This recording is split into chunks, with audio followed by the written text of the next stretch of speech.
ഏറെ നേരത്തെ ശ്രമത്തിനൊടുവിലാണ് അല്ലേ അതിനെ രക്ഷപ്പെടുത്താൻ സാധിച്ചത്? അരമുക്കാൽ മണിക്കൂറിൽ അധികം പശു വെള്ളത്തിൽ കുടുങ്ങിപ്പോയി. അത് വളരെ ശക്തമായിട്ടുള്ള മലവെള്ളപ്പാച്ചിലായിരുന്നു ഉണ്ടായിരുന്നത്. അപ്പോൾ ആ പഴയ ആദ്യം നിർമ്മിച്ച താൽക്കാലിക പാലം അതിൻ്റെ മുകളിലൂടെയാണ് പശു ഒഴുകിപ്പോയത്. അതിൻ്റെ കാല് അതിൻ്റെ ചെറിയൊരു ഗ്യാപ്പിൽ കുടുങ്ങിയതുകൊണ്ട് ആണ് അത് രക്ഷപ്പെടാൻ പറ്റാതിരുന്നത്. കാലിന് പരിക്ക് പറ്റിയിട്ട് തോന്നുന്നു. കാലിന് പരിക്ക് പറ്റി. കാലിൻ്റെ എല്ലിന് ഫ്രാക്ചർ ഉണ്ട്.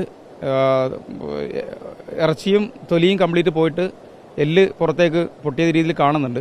അത് നമ്മളിവിടെയുള്ള തന്നെ ഒരു സന്നദ്ധ പ്രവർത്തകർ വന്നിട്ട് അതിൽ കുറച്ച് ഓയിൻമെൻറ്റും പിന്നെ സ്കെയിലൊക്കെ വെച്ചിട്ട് അതിനൊരു ചെറിയൊരു ഫസ്റ്റ് എയ്ഡ് കൊടുത്തിട്ടുണ്ട്.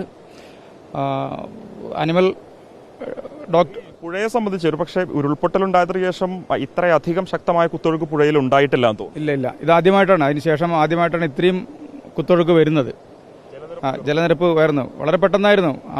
ഇതിന്റെ ഭാഗത്ത് നിന്ന് വന്നിട്ട് മുകളിൽ നിന്ന് വന്നിട്ട് സ്കൂളിന്റെ അകത്തു കൂടെയൊക്കെയാണ് വെള്ളം വന്നത്. അത് ഇതുവരെ കണ്ടിട്ടില്ല എന്നാണ് ഇവിടെ എല്ലാവരും പറഞ്ഞിട്ടുള്ളത്. ജാഗ്രതയുണ്ട്. തിരച്ചിലൊക്കെ തന്നെ അവസാനിപ്പിച്ച് നാളെയും വളരെ പെട്ടെന്ന് തന്നെ എല്ലാ ആൾക്കാരെയും ഇവാക്യുവേറ്റ് ചെയ്ത് ബേലിപ്പാലത്തിന് പുറത്തേക്ക് കൊണ്ടുപോയി. ബാക്കി അപ്പുറത്ത് ആരും ഇല്ല എന്ന് ഉറപ്പുവരുത്തിയതിന് ശേഷം ആ മഴ പെട്ടെന്നായിരുന്നു. ഒരു 1.5 മണിക്കൂർ നേരത്തേക്കുള്ളൊരു മഴയായിരുന്നു.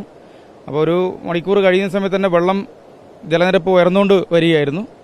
അത് കഴിഞ്ഞിട്ടാണ് പെട്ടെന്ന് അതിശക്തമായിട്ടുള്ള വെള്ളം വരുന്നത്. മുകളിൽ ആ സമയത്ത് നമ്മുടെ ഇവിടെ നിന്ന് നോക്കുന്ന സമയത്ത് മലയുടെ മുകളിൽ നല്ല മഴയായിരുന്നു. അതാണ് ഈ ജലനിരപ്പ് ഉയരാൻ കാരണമുണ്ടായത്.